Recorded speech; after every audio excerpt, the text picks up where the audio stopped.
નમસ્કાર દર્શક મિત્રો, હું છું એન્કર અર્પિતા પટેલ। દેશભરના તાજા અને સચોટ સમાચાર આપણી ભાષામાં જોવા માટે A1 અભિપ્રાય ન્યૂઝમાં આપનું હાર્દિક સ્વાગત છે।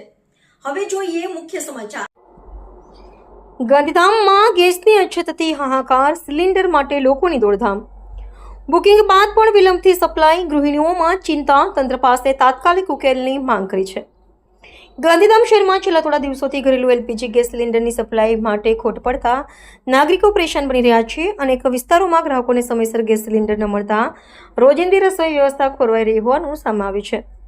સ્થાનિક રહેવાસીઓના જણાવ્યા મુજબ ગેસ સિલિન્ડર માટે અગાઉથી બુકિંગ કરાવ્યા છતાં પણ ડિલિવરી પહોંચવામાં ઘણો દિવસોનો સમય લાગી રહ્યો છે, જેના કારણે ખાસ કરીને ગૃહિણીઓ અને પરિવારજનોને વિકલ્પ શોધવાની ફરજ પડી રહી છે।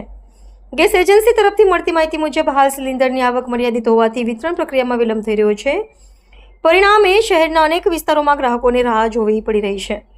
નાગરિકોએ સંબંધિત વિભાગ અને ગેસ એજન્સીઓ પાસે સમયસર સપ્લાય સુનિશ્ચિત કરવાની માંગ કરી છે, જેથી લોકોને રોજિંદા જીવનમાં પડતી મુશ્કેલીઓથી રાહત મળી શકે।